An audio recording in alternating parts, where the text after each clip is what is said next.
Before 2023, everyone knew who Barbie was. The iconic toy figure had been around since 1959, but Barbie has taken on a resurgence and gained new iconography since the success of Barbie, the original movie by Greta Gerwig. Barbie brought in a total of $1.5 billion at the box office. It was the highest-grossing film of 2023 and the 14th highest-grossing film of all time. The film received critical acclaim and is Warner Brothers' biggest movie success at the box office, topping The Dark Knight, which premiered in 2008.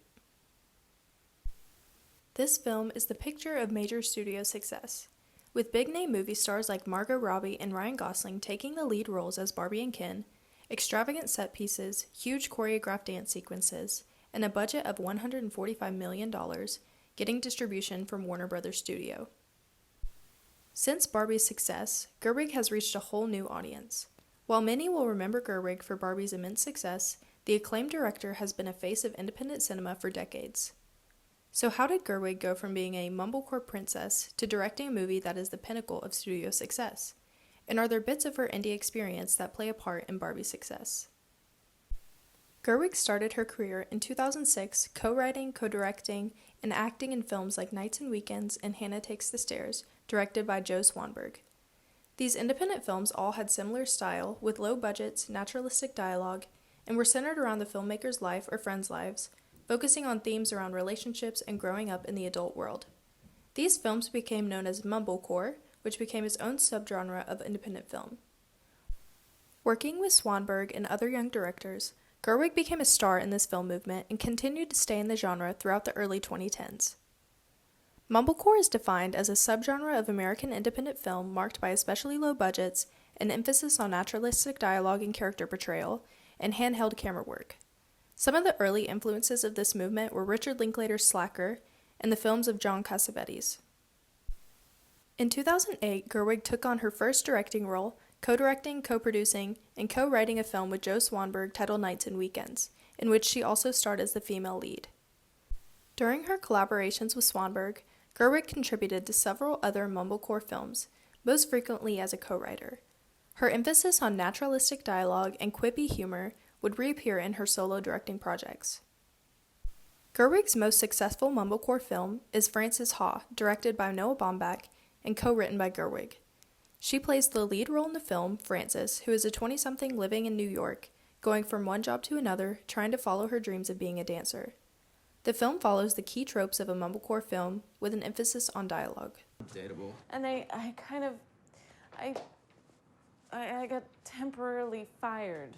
I've been fired like a million times. Makes you cool. Yeah, but if I don't have the Christmas show, I can't pay rent. Do you have any tunes? Wait right there.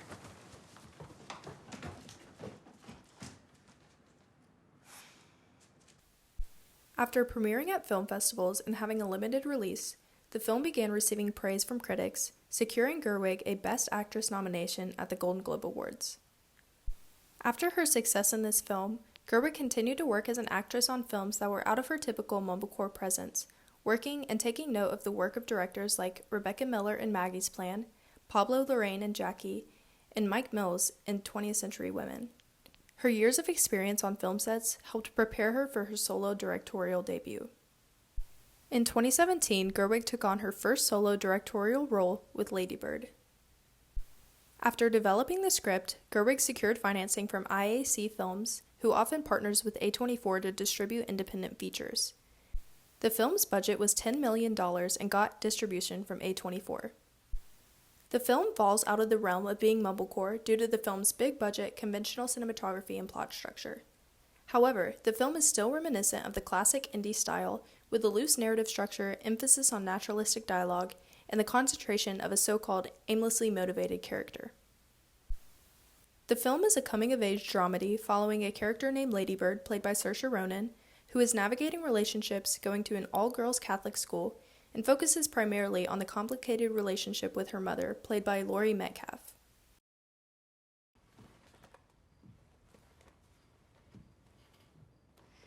Didn't you ever go to sleep without putting all your clothes away perfectly? Like even once? And don't you wish your mom hadn't gotten angry? My mother was an abusive alcoholic.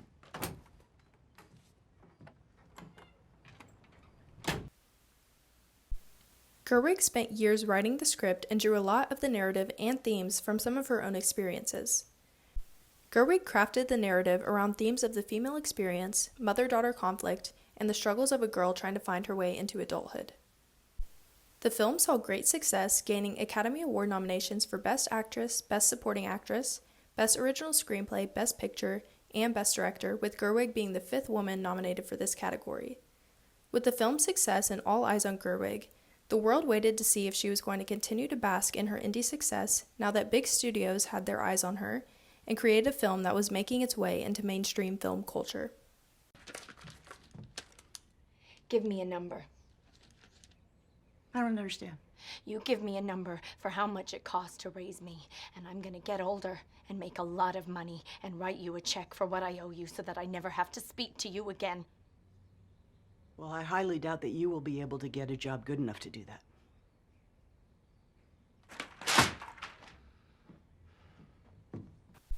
Following Gerwig's second solo feature, the Sony-distributed film Little Women, was Barbie. The idea of a live-action Barbie movie circled the production world for quite some time, with Universal and Sony both tossing the concept around. In 2018, Margot Robbie's production company Lucky Chap put themselves in the mix, approaching Mattel for the rights to work with Warner Brothers on the project, but a script had to be shown. Robbie turned to Gerwig with the pitch, asking her to write a script. Gerwig began working on an original script with her husband and former film partner Noah Baumbach. They began writing the script in 2020, and in an interview with Screen Daily, she said she wanted to make an outrageous film and a spectacle that would bring people back to theaters. The script, the approach, the idea, was one that took a lot of convincing from Mattel and Warner Brothers, as it would inherently touch on criticism of the doll's iconography and history.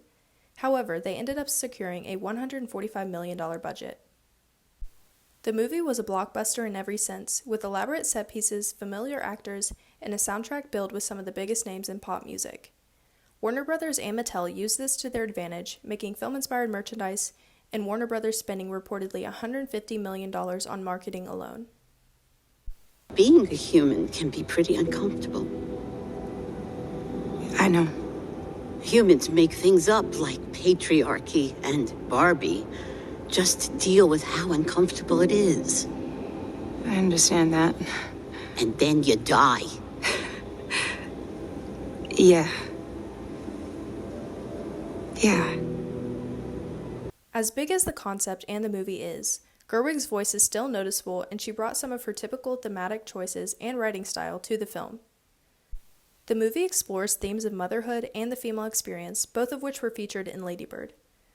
Gerwig's writing style even reminisces on her mumblecore days, as she stated in an interview with Screen Daily, quote, "I like my writing, whether it's Barbie or Little Women or Lady Bird, to sound improvised." We have to always be extraordinary. But somehow we're always doing it wrong. Like, you have to be thin, but not too thin. And you can never say you want to be thin. You have to say you want to be healthy, but also you have to be thin. You have to have money, but you can't ask for money because that's crass. You have to be a boss, but you can't be mean. You have to lead, but you can't squash other people's ideas. You're supposed to love being a mother, but don't talk about your kids all the damn time. You have to be a career woman, but also always be looking out for other people. An article published by The Guardian with the headline, "Has Barbie Killed the Indie Director?" began circling the web and created discourse on if big studios are infiltrating and killing the indie film scene. The discussion also coincided with the 2023 SAG-AFTRA and WGA strikes, criticizing big corporations for not being fair in their compensation and working conditions for union workers. While Gerwig is not the first indie film native to make big-budget studio blockbusters, it does allow for discussion on what this says about independent cinema. Is it now just a jumping-off point for artists wanting to make it big? Will big directors like Gerwig circle back to their indie roots, and are they even capable of doing it? In an interview with W Magazine, Gerwig said, quote, "In terms of my own future, I definitely want the skill set to tell stories of different sizes. I want to be able to make tiny movies, big movies, and everything in between. It just takes so long to make any given one. That's the only thing I feel limited by. You only get to make so many." With her next project rumored to be an adaptation of the Chronicles of Narnia series for Netflix, it seems like Gerwig is taking in her big success. But only time will tell if we see her go back to her humble indie roots.